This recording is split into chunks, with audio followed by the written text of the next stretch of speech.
Now this presentation, as you can see, is also the title of my book, Hidden History of Flint, and this photo you see is from the early 1920s of part of downtown Flint where most of these buildings are gone.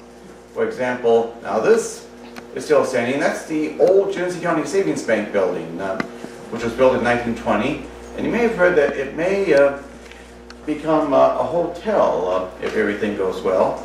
The large building on the left here, that was Flint's very first skyscraper, first called the Flint P. Smith Building, and later called the Still Building.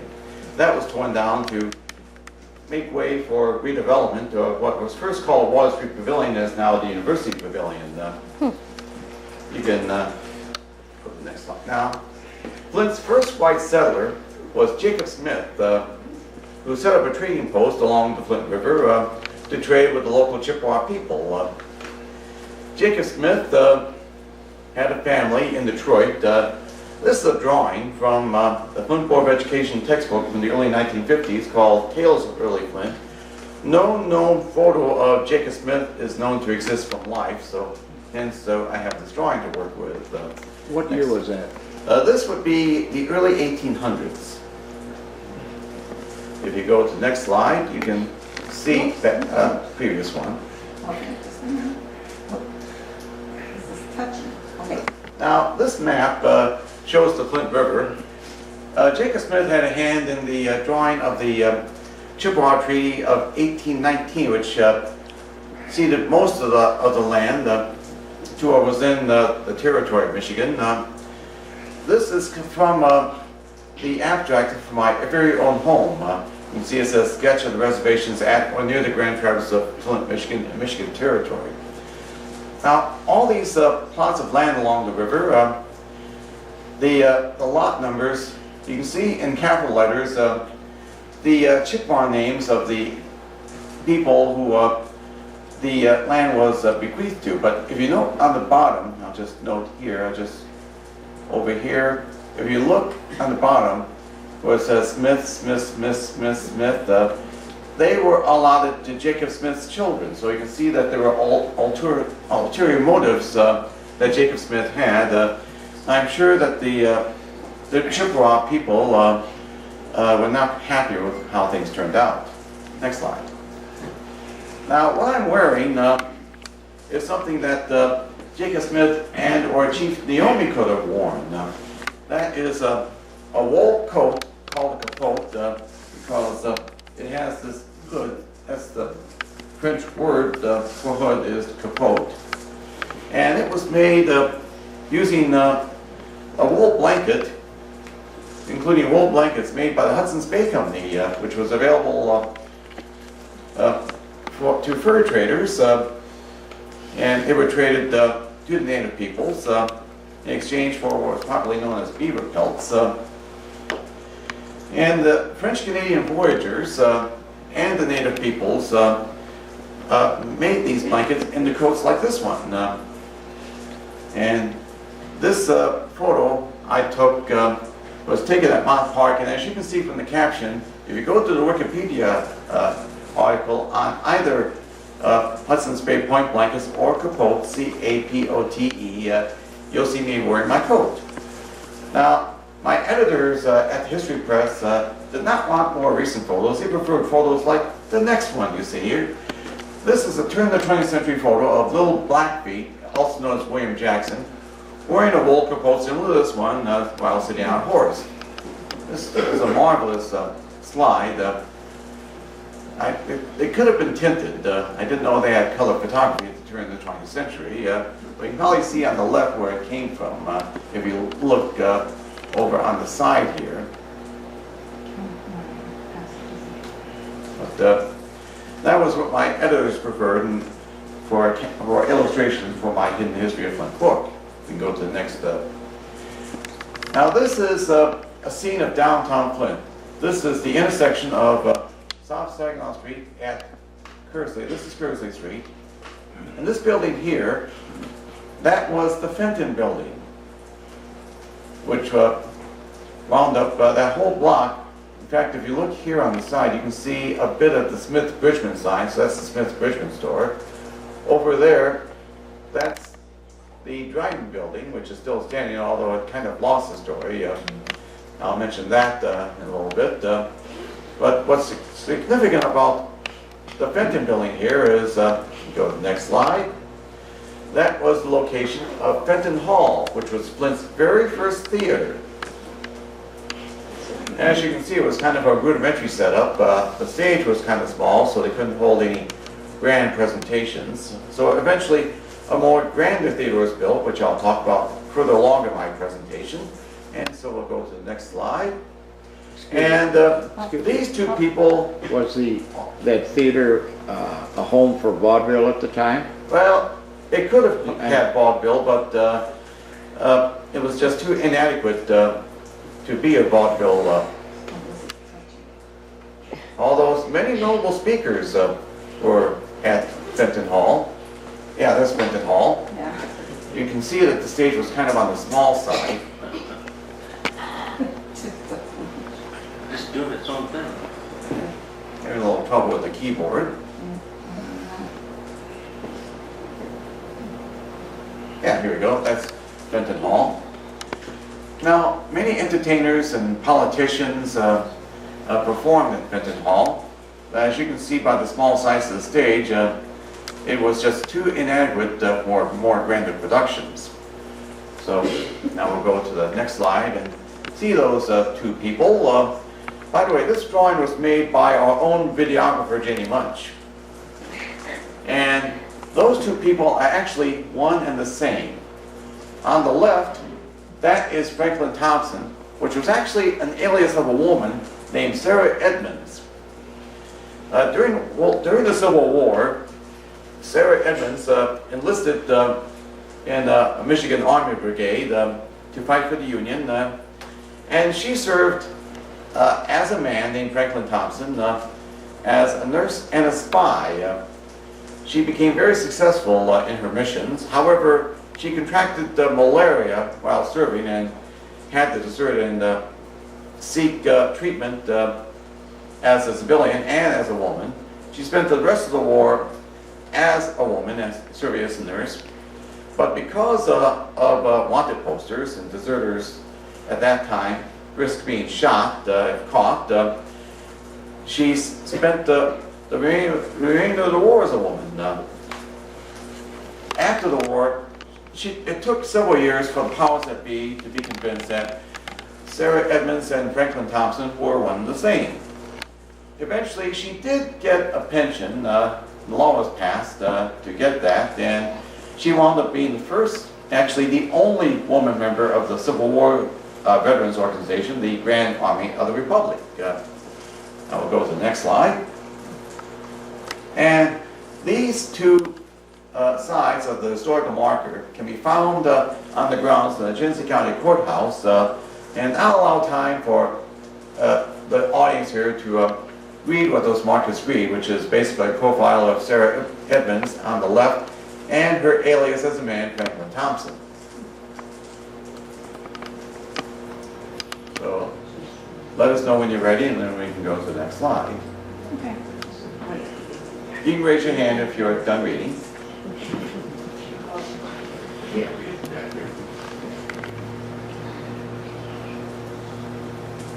Okay, I guess everyone who are able to read can read it. So next slide, please.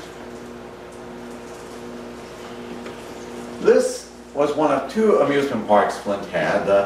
On the southeast side along Thread Lake, this is Lakeside Park. And this was taken around 1920. Lakeside Park, as you can see, here's a roller coaster. I'll just trace the roller coaster.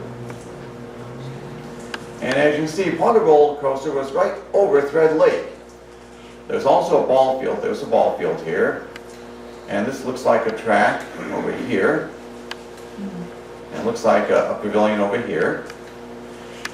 Lakeside Park was one of two amusement parks, but it closed during the Great Depression. And the city took it over for back taxes, and it was absorbed with an adjacent park, Thread Lake Park, and now it is Lakeside Park. However, it doesn't get much use because I-475 is in the way, so you have to take side streets to get to what is now McKinley Park. Understand that Thread Lake is used during the winter by motorcycle ice racers. And Thread Lake was also used to harvest ice before refrigeration became prevalent. So next slide, please. This is a very familiar factory. This was known for several years as Fish Body Plant Number 1. But before then, this factory was built by Billy Durant to build the Flint automobile. In fact, you can see a line of Flint automobiles that were destined for shipment to a dealership in Bay City. Unfortunately for Durant and that factory, the volume of sales was too small for this regarding the size of the factory, and so it was sold to General Motors and became Fish Body Plant Number 1 for several years. Next slide, please. Durant Motors made several different product lines, like General Motors did, and the higher end model was called the Durant. You can see it was a very impressive looking vehicle, and you can see the rather simple slogan for the Durant automobile. And you can see the Durant shield, which I think at one time was mounted on the administration building of what later became Fisher Body Plant Number 1. Where's the shield? Yeah, so I'll show you the shield. Here it is. Point it out.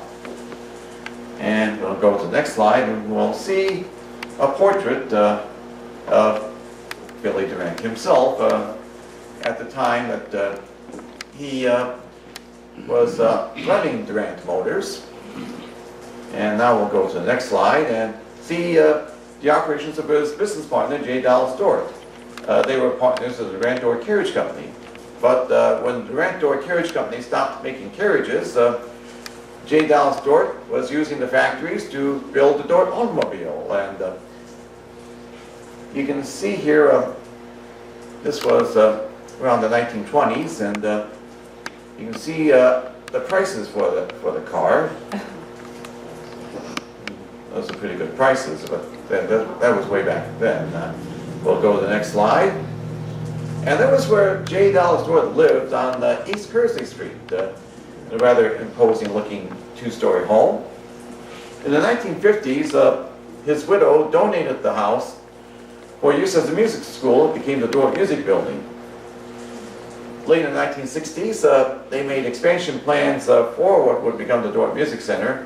But during construction in 1970, the old Dort family home burned down. But the Flint Institute of Music in the Dort Music Center is still standing on the site of the Dort home. And this shows how J. Dallas Dort was not only an industrialist and a Flint booster, but he was also a music haven. We'll go to the next slide, and that's J. Dallas Dort himself. Flint had another carriage maker of note. We'll go to the next slide. That's William A. Patterson. He started with a small carriage business, which wound up taking up two large buildings on either side of East 3rd Street at Harrison Street. We'll go to the next slide. And this is one of the factories. This was factory number 1.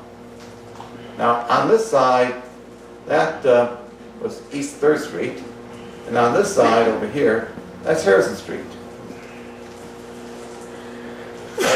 The Patterson Company would also later on build motor vehicles. I'll talk more about that later on. And this building would eventually become the Bengali Building, which became the center of organized labor.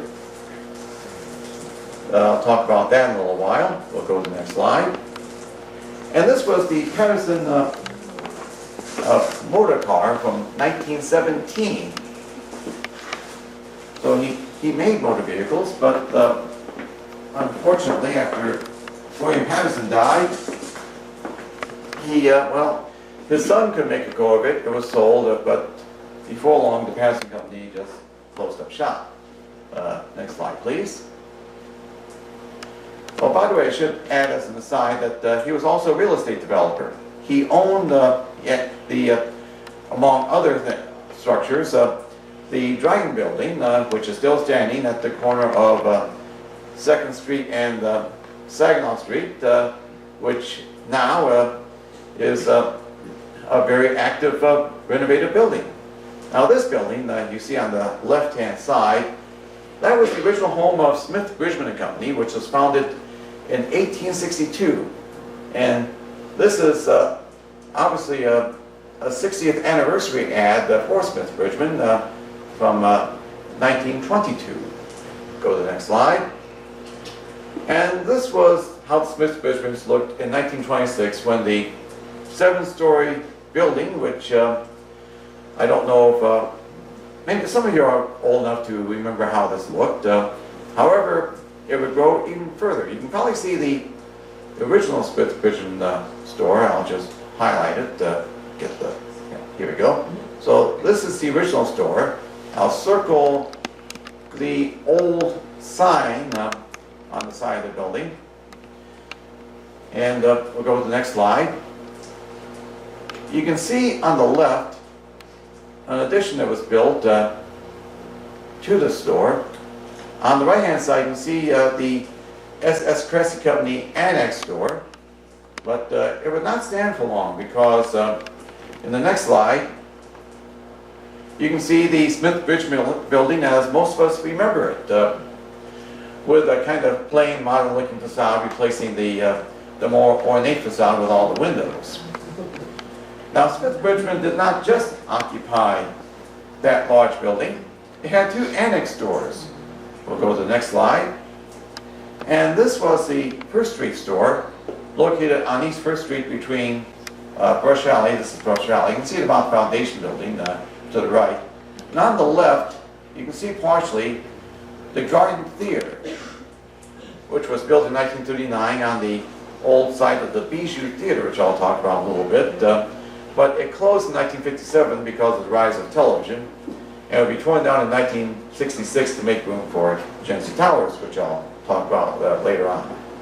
And you can see on the right-hand side, well, that was Bill Lamb's record shop.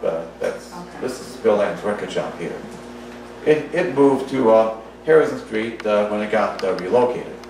Now we'll go to the Harrison Street annex on the next slide. And it had entrances both on Harrison Street, and you could also access it from the back of the Smith Bridgman store along Brush Alley. And I'll just show, in this store they sold furniture, appliances, radios, TV. I can't read what it says here, but it looks like paint over here. So they sold major appliances at this annex store. And we'll go to the next slide. Unfortunately, Smith Bridgman's parent company made some bad business moves, and the Smith Bridgman store closed by around 1980, as well as the sister stores in Lansing, Battle Creek, and Owasso. They were called Knapp's in Lansing, DM Christian in Owasso, and Robinson's in Battle Creek. And this was the flagship downtown store being torn down around 1984 to make room for the parking lot that took up the whole block, that now takes up the whole block. But the building I most miss is this one. That was the Milner Arcade, which was a hodgepodge of different architectural styles. So that was the building that I missed the most at the corner of, this is the corner of Saginaw Street, and this would be East First Street over on this side. What were some of the bad decisions they made? Yeah, there were several bad decisions made over the years. No, but I say, do you remember what they were? Or? Oh yes, I do remember that all too well. I'm 63 years old, so I do remember how downtown Flint looked back then. No, I'm saying, what were the bad decisions? Oh, well, Auto World is one. Water Street Pavilion didn't quite make a go of it. Windmill Place didn't last. That was north of the river, along Saginaw and Fifth Avenue. So those are the 3 I can think of. We'll go to the next slide. The oldest institution that calls Flint home is Michigan School for the Deaf. And this was the original Michigan School for the Deaf building, but unfortunately it was destroyed by fire. That was not the only one. Other buildings were built on that campus, such as, next slide, the original Brown Hall at the Michigan School for the Deaf. So we'll go to the next slide and I'll show you the oldest surviving building, which was the superintendent's cottage, which was built in 1890. It was built with the help of students at MSD. Now, MSD has evolved over the years, and the next slide will show how the main MSD building looks nowadays. And it shares the campus for budget reasons. They now share the campus with another well-known institution in this area. Next slide. That's the current location of Powers Catholic High School. This is the historic Fay Hall, which was part of the Michigan School for the Deaf, but because of budget cutbacks and falling enrollment, that building was disused for many, many years. When Powers took it over, they made it into a modern classroom facility and made the 100-year-old building good for another 100 years, added on to this addition to make Powers Catholic High School a very desirable facility for education, and it's very handy to get to from I-69. We'll go to the next slide. This was the Chevy in the Hole complex, which was the location for industry for over a century, with many different industries, including carriage making and later automobiles. Now, along here, that's West Kearsley Street, and Glenwood Avenue would be over here. I think that's Asylum Street over here. That's what is now Chevrolet Avenue. That's what is now Stevenson Street. Of course, when General Motors closed their factories one by one, those factory buildings were torn down one by one. The north side of the river, next slide, was claimed by Kettering University, and they're developing the GM Mobility Research Center, which is proving grounds to aid students, faculty, and staff at Kettering so they can have real-world testing experience with those proving grounds which are being developed. The south side of the old Chevy in the Hole, south of the river, go to the next slide. That's now Chevy Commons, which is being developed as a nature area and parkland, which eventually have a bike path going through. There's already a bike path leading to Chevy Commons, which is the old Grand Trunk right-of-way, which runs along the old right-of-way from Chevrolet Avenue to the east, all the way down to Flint Township, all the way to Genesee Valley and beyond on the west. We'll go to the next slide. In the 1950s, there was a proposal to deal with the Flint area's growth, and Flint had the idea, which did not work out. You can see this Flint's boundaries in 1958, and that shaded area you see here, that was what they were proposing as New Flint, to greatly enlarge the city, taking up all of Grand Plank Township, part of Bundy Township, most of Flint Township, all of Burton Township, all of Genesee Township, most of Mount Morris Township, and little bits of Vienna and Thetford Township. Unfortunately for the proponents, it ran into a big roadblock in the courts because you couldn't annex incorporated cities like Grand Blanc down here and Mount Morris up there without approval of those two cities, and both of them objected, so that proposal went away. In the early 1970s, there was a series of proposals for Flint Township, Burton Township, and Genesee Township to incorporate into cities.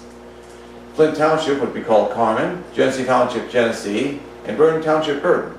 But only one township managed to get their proposal passed, thanks to, next slide, this kind of convincing and rather busy ad calling for Burton Township voters to approve incorporation into a city. You can see this fat pig representing City of Flint politicians who has the South Flint Plaza in its vest pocket, which was part of Burton Township before the City of Flint annexed it, And they had their eyes on the Eastland Mall Shopping Center, which is now Portland Center, and the expansion of AC Sparkplug east of Center Road, which, as you can see here, says Burton Township's only 2 large taxpayers. And Burton Township at that time had about 30,000 people. So they were successful thanks to that ad, and the following year, the city of Burton was incorporated. We'll go to the next slide. The longest serving dairy that the Flint area had was McDonald Dairy. And in 1940, they had this ad that shows that drinking McDonald's pre-meals is kind of healthy. You can see on the top it says, rich in the vitamins that help ward off colds. It keeps your resistance higher. One sure way to fortify your family against colds is to build up the resistance with vitamin A. Pre-milk is rich in this vitamin and many others that promote good health, available exclusively at McDonald Dairy. Eventually, McDonald Dairy would be sold and would become the Country Dairy, which unfortunately, Country Fresh Dairy was sold by Dean Foods and closed that dairy factory, which now is being renovated, and I understand it may be a factory that builds prefabricated homes out of used shipping containers. Oh, yeah. So that factory along Chavez Drive, parallel to I-475, is still getting some good use. Next slide, please. This gentleman was James Hurley, who was a successful businessman, and when he died, he bequeathed funds. For example, he donated funds to every church, regardless of faith, but most significantly, he donated a plot of land west of downtown for the construction of, next slide, the original Hurley Hospital, which over the years has expanded greatly, but this was how Hurley Hospital originally looked. When James Hurley died, he was buried along with his wife, who had died about a couple of years before, at Old Calvary Cemetery, which is the oldest surviving cemetery in the Flint area. So we'll go to the next slide. And this is what the Hurley plot looks like today. He was buried at the turn of the 20th century at the edge of a ravine, but over the course of the several decades, that ravine became, it had been eroded into the ravine. So it reached the point by the turn of the 20th century, if you tried to visit that grave, you have to be very careful because of the steep incline. The Diocese of Lansing, which operates Old Calvary Cemetery, were very much aware of that. It took several years, and you have to be very careful to try to be respectful of the deceased, but they built a retaining wall, as you can see, and new fencing, and re-landscaped the plot. So now the Hurley plot, you can see that the graves of James Hurley and his wife are now a very nicely landscaped plot over at Old Calvary Cemetery, which is located on Ballinger Highway between the Flint River and Flushing Road. We'll go to the next slide. Now this gentleman was Flint's most prolific inventor. His name is Lloyd Copeman, and he's demonstrating his most lucrative invention, the flexible ice cube tray he's holding with his left hand here, and he's holding a rubber boot in his right hand. He came up with that idea when he was collecting tree sap during the winter, and noticed that the ice was flaking off his boots instead of sticking. That allowed him to come up with the idea, so he took some little cups and little rubber cups, froze them, and after they were frozen, they just slipped right off. So he sold a patent for the flexible ice cube tray to General Motors, which at that time owned Frigidaire, and earned about $1 million in royalties as a result. So, but that's not the only thing Lloyd Copeman invented. We have 2 examples here which are on display at the Hadley Mill Museum in Hadley, Lapeer County. On the bottom you see the electric stove that Copeman invented. He actually had a factory in Flint which made them, but he was unsuccessful in marketing them, so he sold the company to Westinghouse, which moved the factory out of town. And another invention I'll point out to you, that is a toaster, an electric toaster, which turned the toast automatically. That idea was made obsolete when the pop-up toaster was invented. And I understand that the Copeland stove, there's another one on display at the Sloan Museum. So, next slide, please.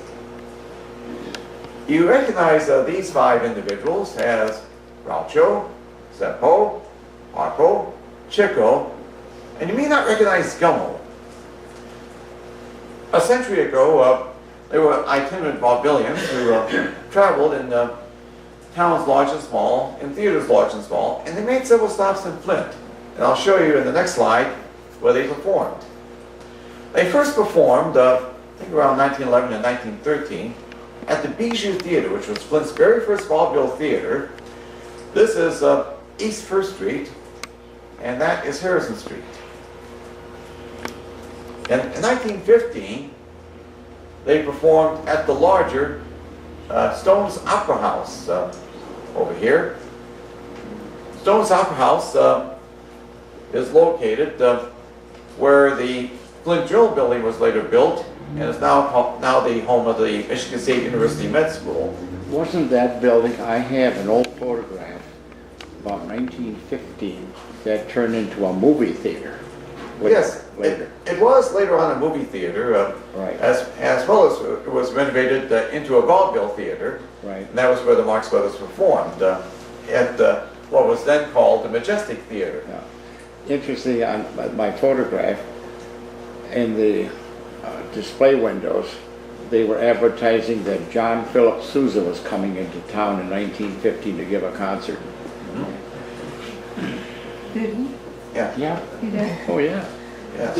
In fact, architecturally, the long-gone Stone's Opera House, which I believe was torn down in 1923, was identical to a theater that is still standing in Coldwater, Michigan, called Tibbetts Opera House. And in recent years, that was restored to how it looked originally, similar to the Bijou, the Stone's Opera House here. It had the same front facade, and in research, they had the same architect. Tibbetts Opera House suffered what may consider a worse fate than demolition, modernization. They gave it about an Art Deco facade in the 1930s. In the 1950s, when TV came along, that theater closed and was threatened with demolition, but some civic-minded individuals in Coldwater saved it. They put up a temporary brick facade in the 1960s until they could raise enough funds to restore the facade to how it looked originally. They made a video which was broadcast by Delta College Channel 19 not too long ago. I recorded it, and it was very impressive. As a side note, they replaced the steel on the facade with copper so that it would not rust. Now, back to Majestic Theater. We'll go to the next slide. And this was the ad for the Majestic Theater, which you see here says formerly Stone Theater. That showed all 5 Marx Brothers. You can see 5, in the big musical review, Home Again. That was the only known time that all 5 Marx Brothers, including at that time 14-year-old Zeppo, appeared on stage for the only time on the same stage. During World War I, Gummo quit the act to enter military service, and Zeppo took over as the 4th Marx Brother. Next slide, please. Now, these sets of stones, which are very close together, don't have anyone buried there. Those stones, including that broken stone, which I believe of a Civil War casualty, those were originally buried at the first city cemetery that Flint had, which was located on what was then called Lewis Street, not far from Avondale Cemetery, where the stones were relocated. In the 1950s, the old city cemetery site was redeveloped. The remains were moved to the new city cemetery at the corner of Linden Road near Pasadena Avenue. And the stones were moved to Avondale Cemetery. The site was donated, actually sold, to the owner of Quartz Glass and Paint. And eventually, eastbound Longwood Boulevard was relocated to make way for the I-475 expressway. And what is now the Holiday Inn Express, when that was built, during construction, they found even more remains from the old city cemetery. So they had to be really relocated to the new city cemetery on Linden Road. Next slide, please. At the turn of the 20th century, East Kearsley Street was the home of several notable Flint executives. Unfortunately, almost all of these homes, with the exception of the Whaley House, as well as the Applewood Estate at the other end of East Kearsley Street, those were the only ones still standing. There may be a couple of other vintage houses still standing, more closer to the intersection of Kearsley Street and Crapo. But the development of the College and Cultural Center, as well as the construction of I-475 and the development of University of Michigan Flint campus, pretty much decimated all those executive homes. One of those executives who lived on East Kearsley Street at that time, next slide, was J. Bradford Pengali, who, well, on this caption it says Reverend J. Bradford Pengali, because at the time this photo was taken, he was pastor at St. Paul's Episcopal Church. However, he decided to change careers, and he became a real estate developer. In fact, he was the head of a group which developed the Capitol Theater, which they're just about done restoring. In fact, I think it's, you may have heard about it, on December 8th, Friday, December 8th, they're going to have the very first show at the restored Capitol Theater, a big holiday spectacular. In fact, Yvonne and I got a pair of tickets for it. Today they're available at the Whiting box office while supplies last. As an aside, the main floor, except for the handicapped seating, are reserved for those who are actively involved in the restoration of the Capitol Theater, both the organizers, the workmen, and all the other people directly involved in the restoration, and the general public, handicap notwithstanding, they can sit in the balcony. J. Bradford Pengali, among his other real estate developments, we'll go to the next slide.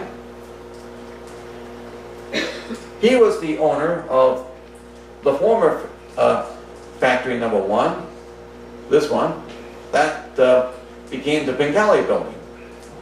Here you can see the Capitol Theater, and across the 3rd Street, here's that other Patterson factory I was talking about, factory number 2. When the Patterson company closed, factory number 2 on the left became the Brownson Fisher building, which was an office building on the upper floors, and for many years Brownson Fisher Wallpaper and Paint on the main floor. As for the Pengali building, there was retail space on the main floor and office space on the upper floors. Several labor organizations and labor unions were located in the Pengali building. In fact, the Pengali building was the place where the Flint sit-down strike was organized. But even then in 1936, the Pengali building was kind of a rickety structure. In fact, there were plans to fix up the Pengali building, but World War II broke out, and the government would not allow anything to be done to the Pengali building, so it wound up being all boarded up, and it was torn down after World War II. There was a parking lot for several years because of material shortages, but then in the early 1950s, a Hamley supermarket was built on that site. That building is today the End Center for Children, which is an adoption agency. We'll go to the next slide. This was how the Palace Theater originally looked when it was built in 1917. The marquee here looks like to be of a 1930s design. And this picture was taken, as you can see, in 1947, which was the year of the 1947 flood. Now, I was hoping to use that photo, but unfortunately I could never locate who owned that slide, so I couldn't use it in my book. But in 1950, the Butterfield Theater chain, which owned the Palace Theater, decided it was looking a bit too old-fashioned. Now I should mention that the Palace Theater, as it originally looked, had the same architect as the Capitol Theater, which was located 2 blocks to the south along Harrison Street, John Everson, who came up with the atmospheric theater design, of which the Capitol Theater and the Palace Theater was an early example. In fact, over at the Genesee County Historical Society, they have a book called Picture Palaces and Movie Houses. I think that was the title. And it has photos of the Capitol and the Palace Theater. They showed the Palace Theater as it looked outside and inside. They modernized the theater inside and out in 1950, so next slide. This is how it wound up looking after they changed the front facade, and they turned it into Art Deco with the yellow and red tiles. You can see the blade sign saying Palace and the modern all-glass marquee. In the mid-1970s, with the development of the University of Michigan Flint campus, there were condemnation proceedings for the Palace Theater, and when the city took it over and turned it over to university, there were calls for the university to utilize the theater as part of the campus. The theater seated about 1,300, but the university officials decided that, well, it was just too expensive to renovate the Palace Theater and bring the 60-year-old theater up to code. Besides, they did not anticipate the need for an assembly hall as large as the Palace Theater, so it was sadly torn down. This was located at the corner of Kersley Street and Harrison Street. And the site is now landscaped with a diagonal sidewalk and a University of Michigan Flint sign. Go to the next slide. This is another Flint landmark, which is long gone. Flint's second high school, Flint Northern High School, which was located on McClellan Street, just east of what was at that time called Detroit Street, which is now Martin Luther King Avenue. In the 1960s, Northern High shared the same campus as Garfield School, which would be located on the left, and Emerson Junior High behind it along Pasadena Avenue.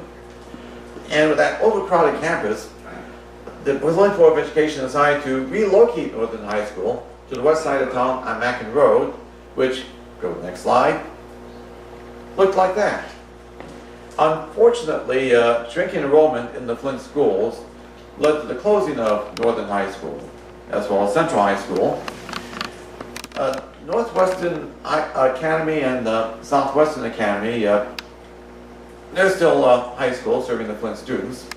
There is talk about taking the old Central High School site at the College and Cultural Center and make it Flint's only high school. I hope they at least keep the walls so we can still have a bit of history of Flint Central, which was, and it's still a grand building, even though as it looks inside, it's in sorry shape. We'll go to the next slide. Now here's a landmark in Flint that is still standing, Atwood Stadium. At that time, Atwood Stadium also had a baseball field, as you can see from that diamond I just highlighted. But in recent years, due to deferred maintenance, it was all deteriorated. But Kettering University came to the rescue, so they took over the Atwood Stadium, and go to the next slide, they fixed it up. So you can see they got the press box looking very good. They got all new bleachers. You see a nice artificial turf, which is serves for both football and soccer. And note over here, a modern locker room over here. That's the scoreboard. And some nice fencing, as you can see. There is a rock that they uncovered during the renovation. They decided to keep it at that location, and I think there's a plaque on that rock. You can't see it because of the angle, but it shows why the rock was there. Go to the next slide. This is a north side landmark. This is along North Saginaw Street, and from the 1920s onward, Burston Field House was a place for recreation. There are two basketball courts on either side of the field house, a boxing ring in the basement.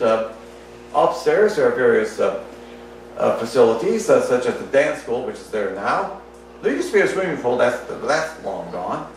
And in the back there's a ball field, as well as a paved area for practicing basketball. And as you can see above the entrance, Clarissa Shields, the two-time gold medalist, she trained at Thurston's Fieldhouse's basement. And the basketball courts were the incubators of champions, such as Bettine Cleaves and the rest of the Flintstones, who led Michigan State to an NBA championship. And that's still, even though it does show its age, the volunteers keep Thurston's Fieldhouse going. Go to the next slide. This building is still standing this is North Saginaw Street at 2nd Avenue here. This was the Industrial Savings Bank. Today it's part of North Bank Center.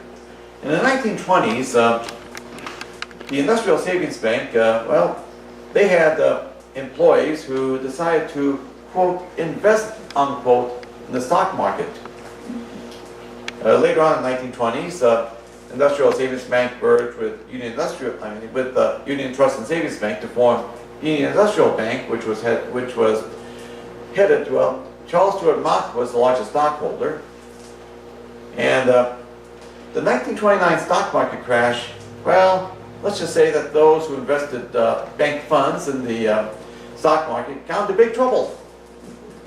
Charles Stewart Mott fired them, and he did something which led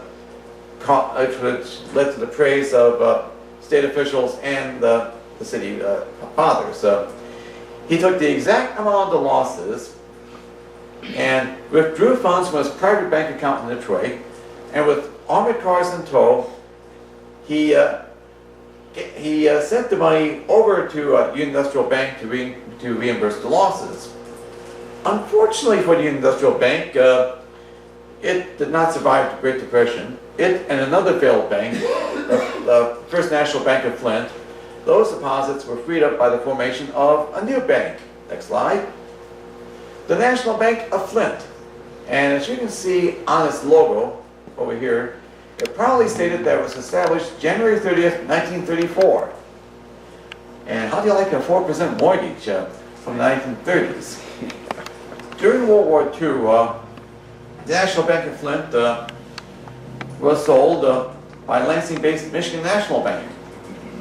Over the years, it would be absorbed into larger banks. The Michigan National Bank became Standard Federal Bank, which became LaSalle Bank, which was taken over by Bank of America. And in a reversal of what you normally see with bank acquisitions, go to the next slide. Bank of America, which was the object of ridicule because as a $1 trillion mega bank, it turned out to be a mean bank. You may have seen a news story about a Civil War soldier serving in Afghanistan, and his house was foreclosed on despite a law forbidding that. So Bank of America sold its local branches to the Huntington National Bank. And this was the weekend when the Huntington branches were created from the Bank of America branches. So you can see the new ATM over here, the new sign on the bank, but note on the top, they hadn't gotten around to refacing the Bank of America signs yet, but they would later on that day. And by the way, I have these Huntington bank pens to give away as I sign the books. As you may know, Huntington took over First Merit Bank, which was formerly Citizens Bank, amazingly, only 2 overlapping branches were closed. A First Merit across from the Great Lakes Technology Center on South Saginaw, and a Huntington in Grand Blanc across from the Grand Mall.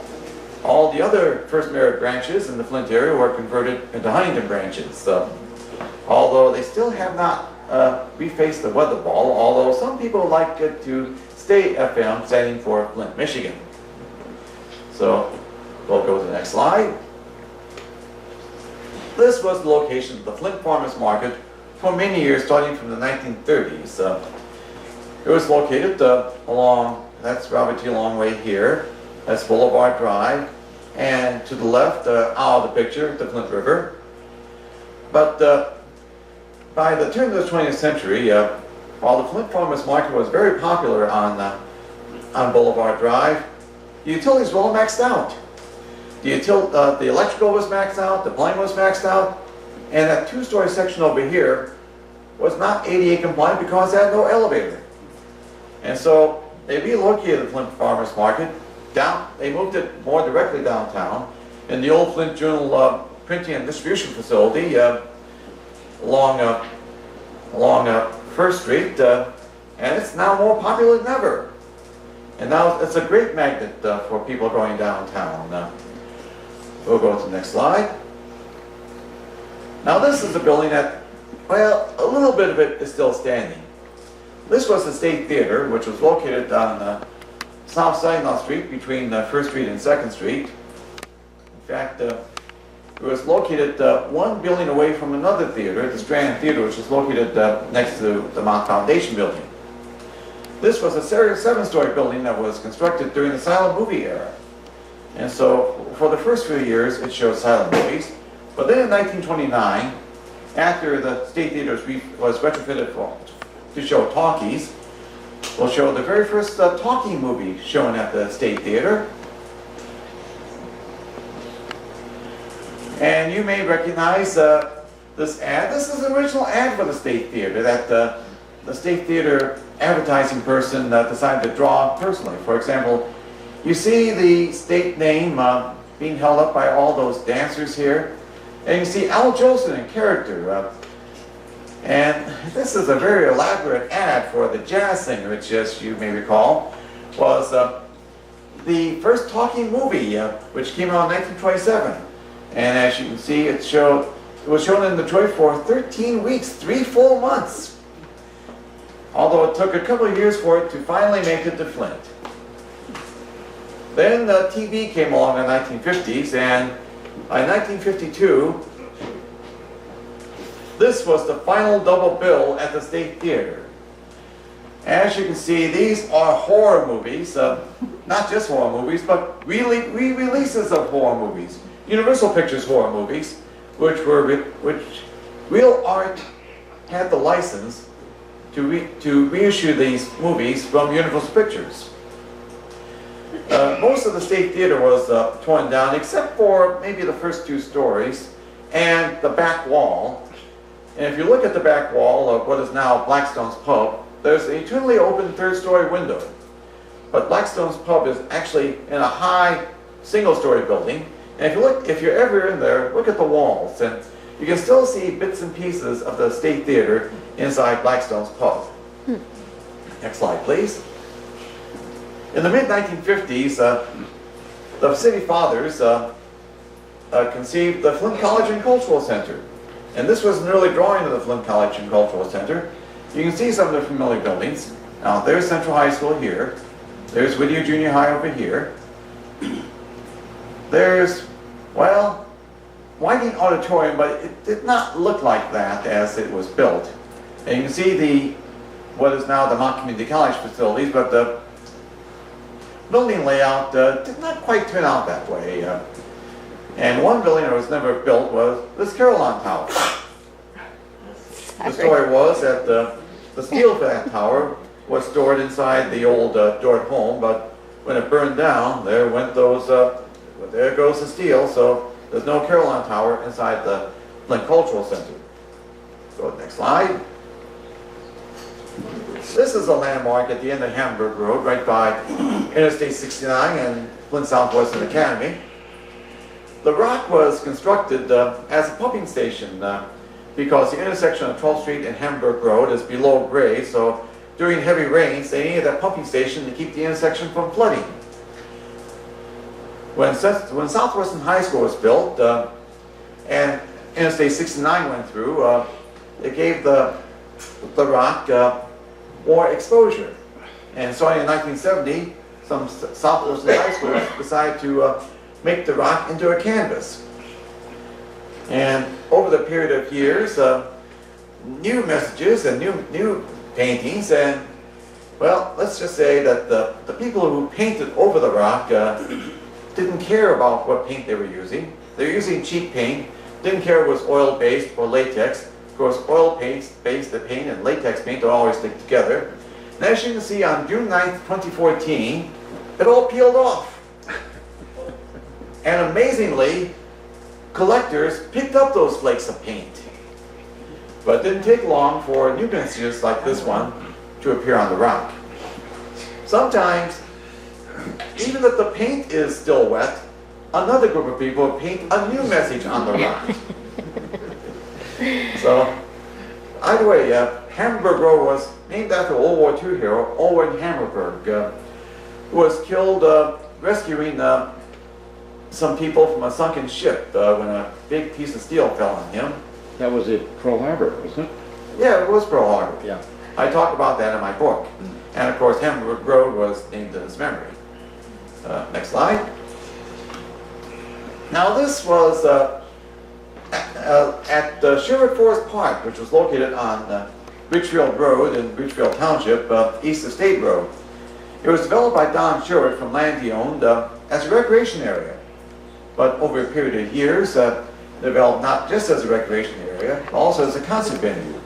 A stage was constructed, and as you can see, performances were held at, well, you can see the big crowd, which kind of rivaled Woodstock. So this was the crowd in 1970. I think I was there the following year, 1971. There was another big crowd. However, there were also drug dealers and vandalism, and the neighbors complained. In fact, there was a neighboring orchard, the Master's Orchard.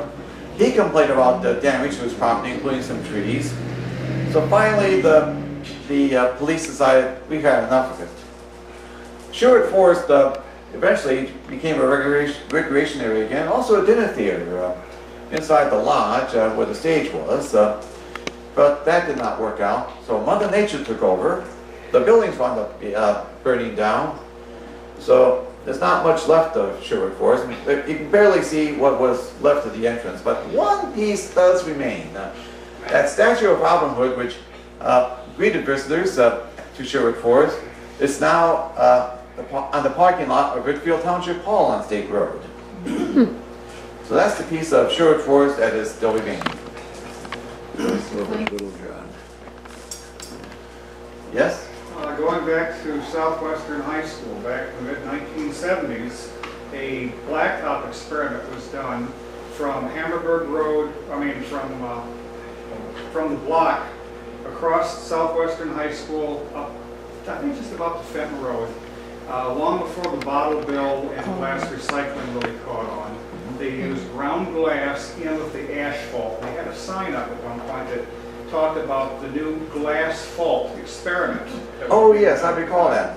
And back in the 1970s, in front of along 12th Street, by Southwestern, they did resurface that section of 12th Street with bits of broken glass, crushed glass, with the asphalt, and that's how it was called, glass fault.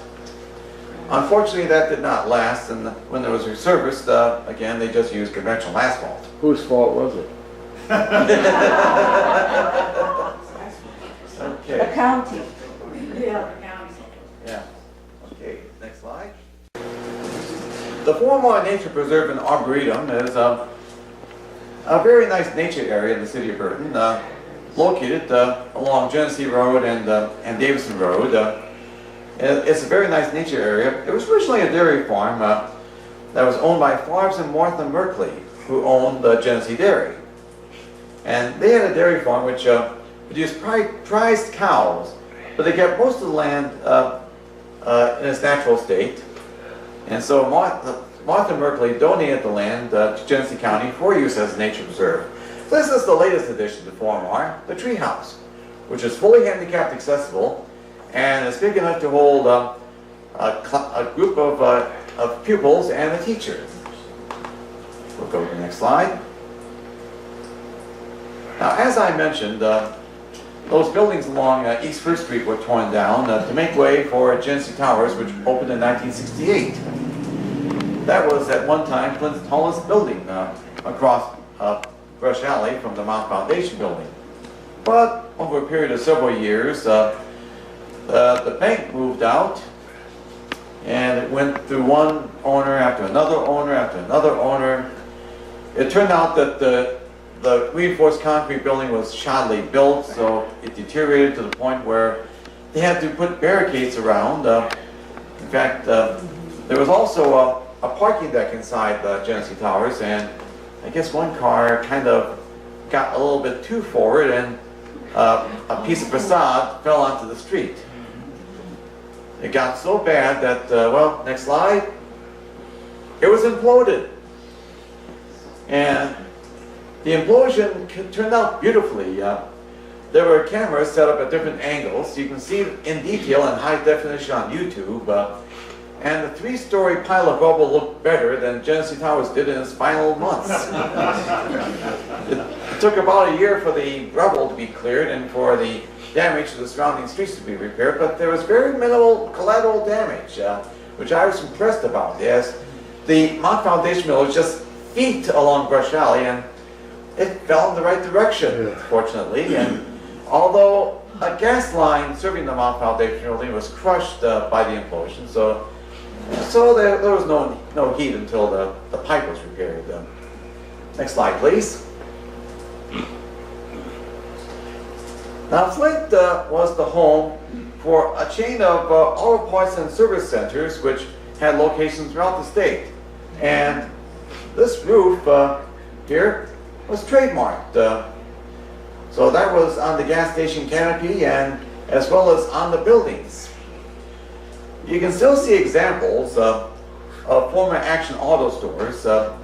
For example, if you go to Clio to the Chrysler dealership, I wonder when Chrysler will finally tell the Chrysler dealership in Clio to change the building so it will look like a Chrysler dealership. Right now it still has that unique hip roof design. This particular Action Auto, which was torn down, was located on Ballinger Highway between the Flint River. In fact, that was right close by Old Calvary Cemetery, which I mentioned. That is now the location of a Dollar Tree store. In fact, one piece of the old Action Auto is still standing. The sign, which was grandfathered, it was refaced and is now the Dollar Tree store's sign. Next. Oh, by the way, what happened to Action Auto? Well, let's say that the owners, the Sabo brothers, kind of overextended themselves and they went bankrupt. The multiple bankruptcies caused, well, the feds to be interested, and they wound up doing time. Now, Flint nowadays is known for its several statues. There's a few statues downtown and other statues located in other areas.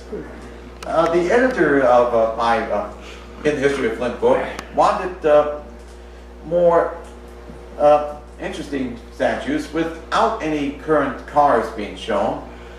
So there's several photos of these statues commemorating the sit-down strike at Sit-Downs Memorial Park. They're in my book, commemorating the sit-downers as well as the Women's Emergency Brigade members who aided the sit-downers, wives and daughters of the auto workers. So they're in my book. The statues of Flint's automotive pioneers are located along Saginaw Street at the flat lot. They're the ones like Billy Durant, G. Dallas Stewart, Charles Stewart, Mott, Albert Champion. They're all along Saginaw Street. There's also a couple statues of Billy Durant and J. Dallas Stewart near their old factories on Water Street, right by the old Durant office building and Factory 1. And there's also a couple of statues of auto workers on the grounds of City Hall. But this is the most fascinating statue, Mahatma Gandhi. It's on the campus of the University of Michigan, Flint, at Wilson Park. Was he an auto worker too? No, That's what he said. but Flint's Indian community paid for the making of the statue and its location at U of M Flint. And of course, Mahatma Gandhi was a very influential civil rights pioneer who led Indian independence and influenced other people like Martin Luther King with their peaceful protests, which were non-violent. Next slide, please. Now, the next set of slides will wrap up my presentation about the Flint Water Crisis. But who do I blame? This man. real estate agent Claude Darby Sr. What he did, he bought some land along the Lake Huron shoreline in Worth Township in Sanilac County for the location of a water intake pipe for a planned pipeline from Lake Huron to Flint to better serve the needs of the Flint area for water. Well, he sold the land to someone else, who resold the land to Darby on behalf of the city at a considerable profit. He got caught. He had to give up his capital gains, and he lost his real estate license. But to make a long story short, the city commission scrapped that planned pipeline and wound up buying water from Detroit instead. So over a period of several years, the water rates went up and up and up, and the county decided, we've had enough, let's build another pipeline. Well, I don't have to tell you what happened. But here's what happened with me. Last year in the spring, City of Flint residents were asked to let the water run for a few minutes to let the phosphates that should have been in the Flint River water, to let them coat the pipes, including my plumbing. Now, my house, I should mention, was built in 1941 and has a copper service line, not a lead service line. However, my plumbing, while it is copper, has mostly lead solder joints. And I made the mistake of using the bypass knob on the faucet filter in the kitchen. And so, now I first mentioned that the EPA action level for lead is 15 parts per billion, but at the test, which was in late May of 2016, it was 977 parts per billion of lead and 5,390 parts per billion of copper. That led to a surprise visit by 4 people, including a plumber, to inspect my plumbing. So I complained loudly, and I got help. This is my own kitchen faucet being replaced by a plumber and a plumber's helper from the Plumbers Union. So I was told by a state official that older faucets like that one here do contain lead. So not only did I get a brand new faucet, but I also got, next slide please, an under the sink faucet filter from the 3M company. You can get this faucet filter and this under the sink filter, I should say, as well as a replacement cartridge. You can get them at Lowe's, but they're kind of on the pricey side, but I can get them for free. The cartridge lasts for 6 months, and as you can see here, it reduces lead by 99%. And from that point on, my kitchen faucet has had no lead, and the last time my bathroom faucet was tested without the filter, the result was just 4 parts per billion of lead, so my bathroom faucet is fine, but of course I'm using a pure faucet filter in my bathroom. So I'm content, unlike some other people, but I should mention, well, first of all, have any of you seen that Lifetime TV movie about the Flint Water Crisis? Yeah. I saw it, of course, and I recorded it with the help of John. And I have my own issues with it. Sure, the story was very engaging, but they played around with facts. Now, this actor, Sandy Jobin Bevins, playing Flint Mayor Dean Walling, this was the scene. Now, that's obviously not the Flint water plant, but that's the scene where he flips the switch, switching from Detroit water to Flint water from the river. And they did not use corrosion control, as you know, and so you know what happened. So we'll go to the next slide. And this was in the movie the home of one of the early victims, Leanne Walters, the ones who had the brown water and the family having lead poisoning issues. But what's wrong with this house?